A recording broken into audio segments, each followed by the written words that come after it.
Demons and Ghosts at Alcatraz's cell block D. The Alcatraz Federal Penitentiary in its day was considered to be almost legendary as the most escape-proof maximum security prison in the world, a veritable fortress into which many entered but few would emerge. Built upon a rocky outcropping sitting within the cold, turbulent waters of San Francisco Bay, California, it was originally a fort and prison camp for military prisoners in the 1850s, but was built into a full-functioning prison facility that opened for operations in August of 1934. This was not a nice place to be from the beginning, designated as a destination for the worst of the worst, and housing those federal prisoners who had proven to be too unruly or dangerous to be kept in other, more normal prisons. With its state-of-the-art facilities and surrounded by frigid waters with strong currents, the prison was highly feared by prisoners, as it was considered to be well-nigh escape-proof. Over its years of operation it would be host to a veritable who's who of the most notorious federal prisoners of the era, including Al Capone, Robert Franklin Stroud, the Birdman of Alcatraz, George Machine Gun Kelly, Bumpy Johnson, Raphael Cancel Miranda, Mickey Cohen, Arthur R. Doc Barker, Whitey Bulger, and Alvin Creepy Karpis. Alcatraz would close on March 21, 1963 due to high maintenance costs and the populace's apprehension about having a rock inhabited by society's worst just a stone's throw away from shore, but it would retain its dark reputation well after its closure, and has gone on to be considered one of the most haunted places in the world. Considering the horrific conditions that prisoners faced here, including primitive, cramped cells, brutal punishment dished out for the slightest slights, and regular trips to solitary confinement, as well as the number of people who actually died here from mistreatment, murder, suicide, or failed bids to escape, it is perhaps no wonder that Alcatraz has maintained a reputation as being intensely haunted. It is a place absolutely permeated with suffering and death, and this seems to have had an impact on the amount of ghostly activity reported from here. Yet, as haunted as the whole island seems to be, none of the island seems to really compare to the notorious area of the prison referred to as D Block. It is a dank, gloomy place that to this day maintains a heavy sense of desolate bleakness, and its history as a terrifying hellhole and one of the most haunted places in the former prison are well deserved. D Block was one of 4 separate cell blocks on Alcatraz, with A to C blocks being pretty grim, but cell block D was by far the worst. This was where the most incorrigible, out-of-control prisoners were sent as a last resort to be harshly punished and dealt with for behaving particularly badly. Here was located the notorious area called the Hole, which was an array of solitary confinement cells equipped with nothing other than a hole in the floor as a toilet, one light bulb, and a mattress, with food shoved through a slit in the door for the prisoner to eat in utter blackness. There were also what were called strip cells here, where prisoners would be forced to strip down naked and languish and wallow about in their own filth and absolute pitch-black solitude in what were little more than poorly ventilated boxes, where they would be given just enough bread and water to not die. Those who were in D Block were almost like the living dead, alive but not really living, and prisoners were terrified of being sent there, the possibility hanging over their heads like the specter of death. In fact, for many death would have been preferable. D Block was a bad place to be, is what I'm saying? The stories of paranormal terror in D Block started even before the prison was closed down. One of the most sinister cases of horrifying weirdness from the Forsaken Block supposedly happened in the 1940s, at the nefarious Cell 14D, also rather puzzlingly referred to as the Oriental. The tale goes that a prisoner was stripped naked and tossed into the eternally dark cell with nothing but a hole in the ground and any prayers he still had in him. For the next 2 days he was kept in that filthy, abyssal hellhole, and it is reported that he would relentlessly scream out in utter desperation and despondency all through the night, with it all picking up when his voice flew into a panic and he shrieked that he was being attacked by a glowing-eyed demonic presence.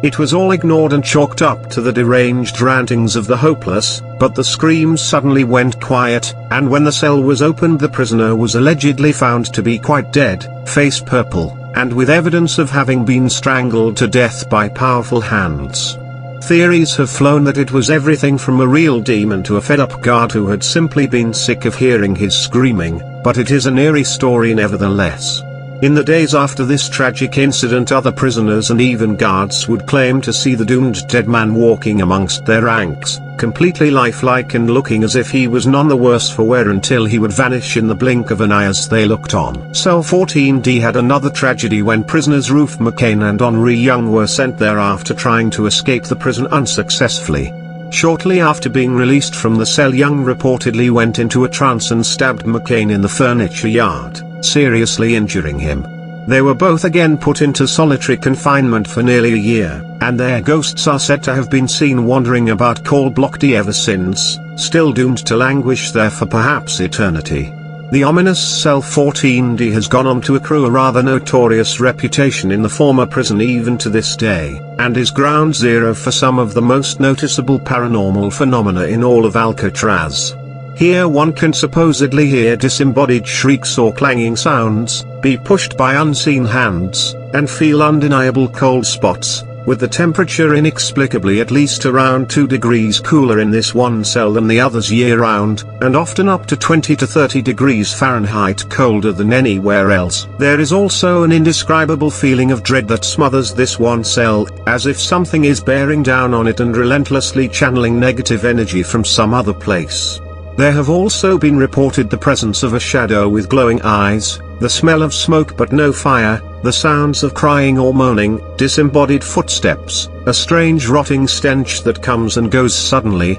and suddenly empty cell phone batteries in 14D, as well as a thick sense of incredible fury, and it has managed to uphold a reputation as being the most haunted cell in all of Alcatraz, which already has plenty of hauntings in the other blocks as well. Cells 11, 12, and 13 of D block are also well known for their strange phenomena and deep sense of intense terror, to the point where some visitors refuse to enter them, with some psychic mediums who have come here insisting there is an extremely malevolent force lurking in D block that is not human in origin. Of course, there have been investigations into the various hauntings of Alcatraz and especially the notorious D block. Authors Richard Winner and Nancy Osborne went to the infamous Cell 14D to investigate and were immediately aware of how much noticeably colder it was than its surroundings. They would claim that they had then felt an overwhelming, unbearably malignant presence in the room and an intense tingling throughout their hands and arms.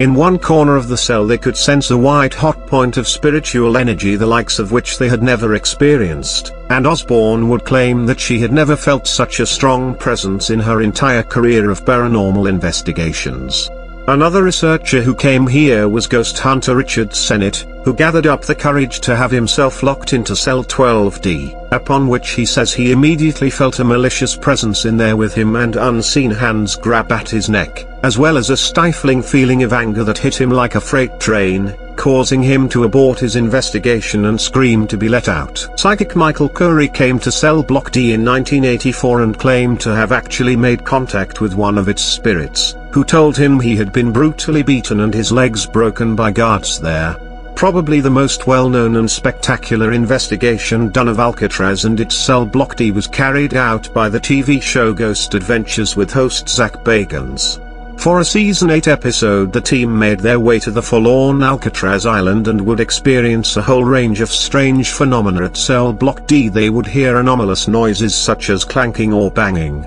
witness mist-like balls, orbs, and fleeting apparitions, and feel a distinct, sharp discomfort, and Zack would claim to have seen 2 glowing eyes peering at him through a small slit. EVP, electronic voice phenomenon, and spirit box readings were pretty spooky to say the least, capturing voices that said myriad eerie things such as fire, threshold, mist, come back, get naked, he's here, and dead God, among others. It certainly appears that at an already very haunted place, with ghostly phenomena reported all over the island, celblok D particularly stands up as a wellspring of sinister forces. Why should this place be so incredibly steeped in malevolence and ghostly activity? One reason could be the pure amount of suffering and death this place is infused with, which has imprinted itself upon the very fabric of the place or kept the ghosts of these poor souls tethered here. Another idea is that the entities here are not human in origin at all, but rather some other forces that have come here to feed on this negative energy and engorge themselves on it, drawn by that very history of pain and suffering. Interestingly, the Native Americans of the area long believed the island to be a gathering place for evil spirits long before it was ever a prison, so perhaps this had something to do with it all. Whatever the causes and origins may be, D-block is a tormenting, horrible place even in these modern days, well past when prisoners were actually kept there, and it undeniably remains the most haunted place in one of the most haunted locations in the United States.